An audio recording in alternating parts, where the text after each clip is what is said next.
Chippada Bhargav alias fun bucket Bhargav 20 ఏళ్ల jail శిక్ష, 4 లక్షల రూపాయల నష్టపరిహారం. అసలు ఏం జరిగింది మీ అందరికీ తెలుసు. ఫన్ బకెట్ భార్గవ్ ఇష్యూ అనేది ఎంత సంచలనాత్మకంగా మారింది అని. బేసిక్ గా 20 ఏళ్ల జైలు శిక్ష పడడానికి గల కారణం ఏంటంటే పోక్సో చట్టం కింద మనోడి మీద కేసు వేశారనమాట.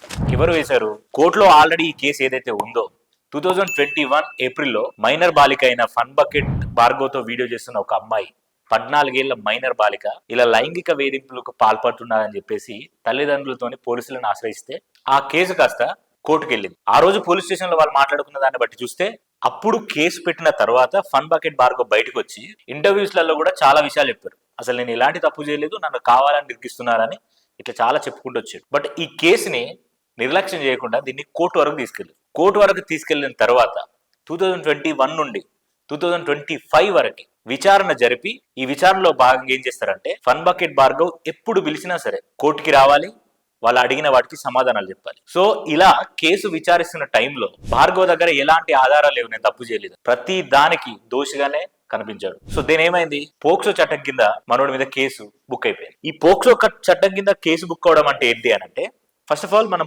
పోక్సో చట్టం గురించి కొంచెం తెలుసుకోవాలి. ఎవరైతే చిన్న పిల్లల నుంచి 17 ఏళ్ల లోపు ఉండే పిల్లలు ఎవరైతే ఉంటారో వాళ్ళ మీద ఎవరైనా లైంగికంగా అవ్వచ్చు, ముద్దు పెట్టుకోవడం అవ్వచ్చు, లేకపోతే బాడీని టచ్ చేయడం అవ్వచ్చు, లేకపోతే ఫోన్ వీడియోస్ కి వాటికి వీటికి సెండ్ చేసి వాళ్ళని బలవంతపరచుకోవడం అవ్వచ్చు.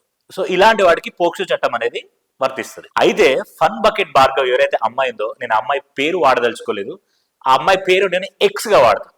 సో ఈ ఎక్స్ అనే అమ్మాయి ఎవరైతే ఉన్నారో, ఈ ఎక్స్ అనే అమ్మాయి బేసిక్ గా ఫన్ బకెట్ భార్గవ్ యూట్యూబ్ లో, లేకపోతే ఇన్స్టాగ్రామ్ లో, ఫేస్బుక్ లో ఫన్నీ వీడియోస్, ఒక కంటెంట్ వీడియో చేసుకుంటూ బాగా పాపులారిటీ ఉన్న వ్యక్తి, మనందరికీ తెలుసు కూడా. అయితే ఈ క్యాండిడేట్ ఎవరైతే భార్గవ్ ఉన్నాడో, ఈ భార్గవ్ చాలా మంది అమ్మాయిలతోని వీడియోస్ చేస్తూ ఉండేవాడు. అయితే వీళ్ళందరూ ఎక్కడి నుంచి పరిచయం అయ్యారు? మనం ఆన్లైన్ లో కంటెంట్ ప్రొవైడ్ చేస్తున్నప్పుడు ఫోన్ లో చూసి నేను కూడా భార్గవ్ తో వీడియో చేస్తే బాగుండు, నేను కూడా పాపులర్ అవుతా అని ఎవరైతే ఆశపడి మనోడి దగ్గరకు వస్తారో వాళ్ళ అందరూ ఈయన దగ్గరకు వచ్చిన తర్వాత ఈయన వాళ్ళతో ప్రేమాయణం నడిపించేవాడు అనే కథనాలు బయట వినిపిస్తుంది. అండ్ దట్టు మనం ఇక్కడ తెలుసుకోవాల్సిన విషయం ఏంటంటే, ఇప్పుడు ఈ ఎక్స్ అనే క్యాండిడేట్ ఎవరైతే ఉన్నారో అమ్మాయి, ఆ అమ్మాయి ఇలానే భార్గవ్ తో వీడియో చేయడానికి వచ్చింది, భార్గవ్ తో వీడియో చేసింది. బట్ పెద్దగా పాపులారిటీ రాలేదు. పాపులారిటీ రాకపోయినా కూడా వీళ్ళ ఇద్దరి మధ్యలో మంచి కనెక్షన్ బిల్డ్ అయ్యి ఏమైంది, అది కాస్త ప్రేమలాగా మారింది. బట్ వన్ థింగ్ ఏంది ఇక్కడ అనంటే, భార్గవ్ ఆమెకి ప్రపోజ్ చేస్తే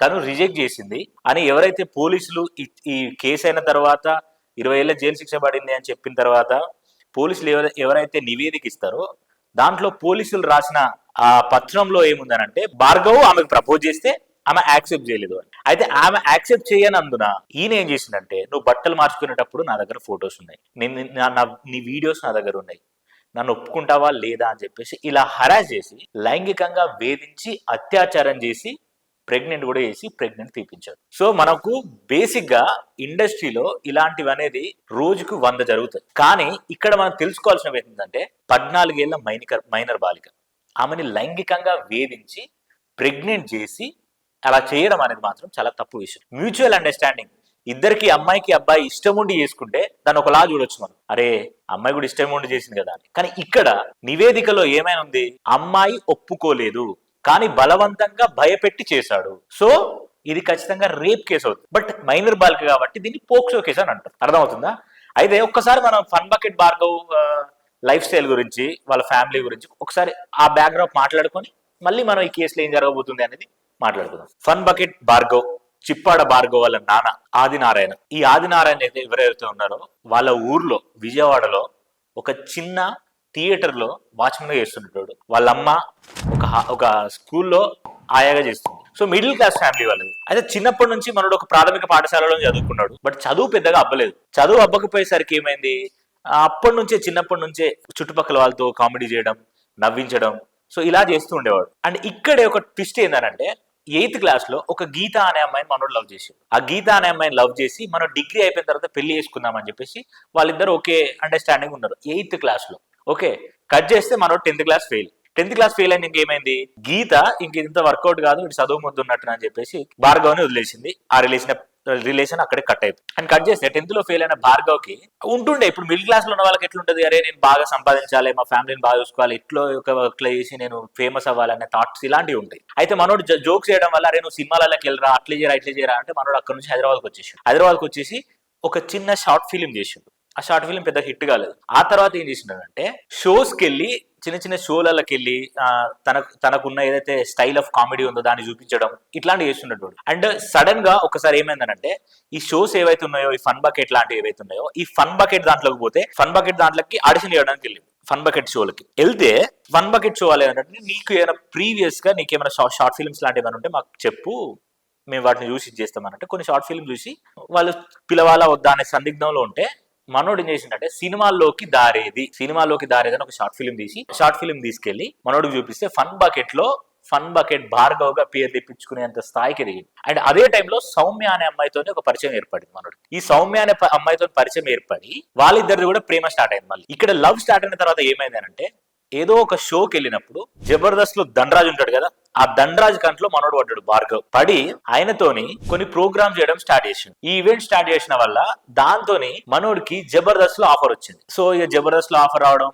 ధనరాజ్ తో తిరగడం, ఈ సౌమ్య అనే అమ్మాయి ఇంకా వీడు స్ట్రగుల్ లో ఉన్నాడు, ఎందుకు వీడితో అని చెప్పేసి వాళ్ళిద్దరికి కూడా బ్రేకప్ అయిపోయిన తర్వాత ఇంకా ఫన్ బకెట్ లో మనోడు రెగ్యులర్ గా అయిపోయింది. ఓన్ కంటెంట్ చేయడం, వల్గారిటీ ఏం ఉండకపోయినా కూడా మంచి మంచి ఫన్ జనరేట్ చేయడం. సో దీంతో పాటు పాపులారిటీ ఉన్నప్పుడు ఏం చేస్తారంటే ఎవరైనా కూడా వచ్చి ఆ పాపులర్ ఉన్న వాళ్ళతో కొలాబ్ అయ్యి వీడియో చేయడం అనేది వెరీ జనరల్ థింగ్ ఈ ఏదైతే సోషల్ మీడియా ఉంది. సో దాంట్లో భాగంగానే ఇక్కడ ఒక్కటి మనం డార్క్ సైడ్ గా చూస్తే భార్గవ్ కథ ఏందనంటే ఎవరైతే అమ్మాయిలు వస్తారో మైనర్ బాలికలు అవ్వచ్చు, మేజర్ అవ్వచ్చు, వాళ్ళు వస్తే వీళ్ళు వాళ్ళతో వీడియోలు చేస్తూ ఈ భార్గవ్ తో పాటు వాళ్ళ ఫ్రెండ్స్ కూడా వాళ్ళతో ప్రేమాయణాలు నడిపించేది అని కథనాలు వినిపిస్తున్నాయి. అది ఎంతవరకు నిజం అనేది మనం ప్రూవ్ చేయలేదు, బట్ వినిపిస్తున్న వార్త మీకు చెప్తున్నాను నేను. సో ఇదే క్రమంలో ఈ ఎక్స్ అనే క్యాండిడేట్ వచ్చి మనోడితో పరిచయం అయిన తర్వాత బానే ఉంది. అది ప్రేమలాగా దారి తీయడానికి గల కారణం ఏంటంటే ఒక 14 ఏళ్ల మైనర్ బాలికని మనం బయటికి పంపించి తల్లిదండ్రులు చిన్నపిల్లే కదా ఏం చేస్తుంది అనుకుని బయటికి పంపించుంటారు. బట్ ద థింగ్ ఈస్ చిన్నపిల్లల పెద్దవాళ్ళ అనేది పక్కన పెడితే సోషల్ మీడియా ఇన్ఫ్లుయెన్స్ అనేది ప్రతి ఒక్క మనిషి మీద చాలా దారుణంగా ఉంది. సరే అది వేరే సబ్జెక్ట్ అవ్వచ్చు, నేను ఇష్యూ మాత్రమే మాట్లాడి దాని మీద ఇంకొక వీడియో చేస్తా.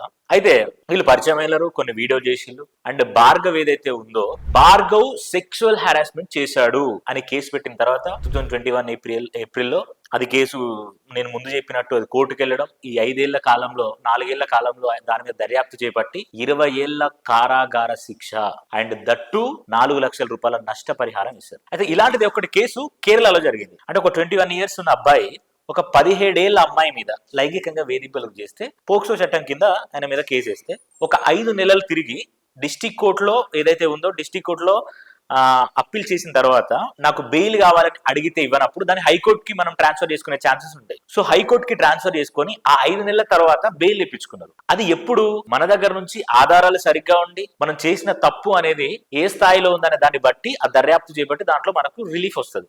బట్ ఈ ఏదైతే భార్గవ్ కేసులో రిలీఫ్ వస్తుందా, 20 ఏళ్ల కారాగార శిక్ష పడుతుందా మనకు తెలియదు. ఒకటే విషయం నేను చెప్పాలనుకుంది, ఇప్పుడు భార్గవ్ 1995లో పుట్టాడు. 1995లో పుట్టిన భార్గవ్ ఇప్పుడు 30 ఏళ్ళు. అంటే 30 ఏళ్ళు ఉన్న భార్గవ్కి ఒకవేళ 20 ఏళ్ల జైలు శిక్ష పడితే 50 ఏళ్లకు బయటకు వస్తుంది. Just think. ఒకటి ఇక్కడ ఆలోచించాల్సింది ఏంటంటే మనం ఏదైనా తప్పు చేస్తున్నప్పుడు అవతల సైడ్ నుంచి నీకు మ్యూచువల్ అండర్స్టాండింగ్ అనేది ఉన్నప్పుడు యూ కెన్ గో త్రూ, అది కూడా జాగ్రత్తగా. కానీ అండర్స్టాండింగ్ లేనప్పుడు నువ్వు వాళ్ళని ఇబ్బంది పెట్టడం కానీ, హెరాస్ చేయడం కానీ, ఇట్లా సెక్షువల్ గా వాళ్ళని ప్రలోభాలకు గురి చేయడం కానీ చేసావంటే చట్టాలు ఎవరిని వదిలిపెట్టవు, అది ఎవరైనా సరే.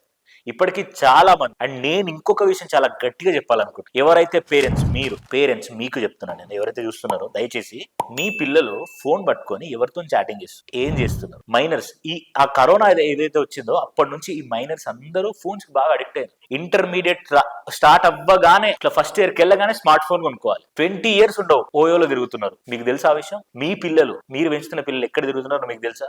వాళ్ళకి ఇవన్నీ ఎలా తెలుసా? ఈ సోషల్ మీడియా ద్వారా తెలిసినాయి కదా. సో జాగ్రత్తగా ఉండండి, కొంచెం వాళ్ళని ట్రాక్ చేస్తూ ఉంటే కనీసం మీకు అర్థం అవుతుంది. ఇలా అయిన తర్వాత లబోదివాన్ని ముత్తుకోవడం ఎందుకు, మన పిల్లల్ని మనం కాపాడుకోవాలి. సో ఎవడో బుద్ధిలో ఉన్నోడు ఉంటాడు సమాజంలో, వాడికి లొంగిపోయి వాడి దగ్గర అత్యాచారానికి గురై జీవితాన్ని నాశనం చేసుకునే స్టేజ్ మనం ఎందుకు తీసుకెళ్ళాలి. So but whatever, and లొంగిపోయే వాళ్ళు ఉన్నారు కదా అని సిగ్గు లేకుండా అబ్బాయిలు కూడా అలా చేయడం కరెక్ట్ గా. If there is no mutual understanding అసలు ఎవరిని ఫోర్స్ చేయొద్దు, అదే చెప్తుంది మనకు చట్టం. సో ఇది భార్గవ్ కేస్. భార్గవ్ కేసులో మరి ఏమవుతుంది ఏంటి అనేది తెలీదు మనకు, బట్ 20 ఏళ్ల జైలు శిక్ష మాత్రం ఖరారైపోయింది అండ్ 4 లక్షల రూపాయల నష్టపరిహారం. ఏందో ఏమో ఇక చూడాలి వాట్ విల్ హ్యాపెన్ అని. సో వీడియోని ఖచ్చితంగా షేర్ చేయండి. అండ్ ఇది ఎడ్యుకేషన్ పర్పస్ వీడియో కాబట్టి ఇలాంటి వీడియోస్ నేను ప్రతి ఇష్యూ మీద చేస్తూ ఉంటాను. So please do subscribe. And me opinion ఏంటి భార్గవ్ కేసులో అనేది ఖచ్చితంగా కింద కామెంట్ చేసి చెప్పండి. And thank you so much.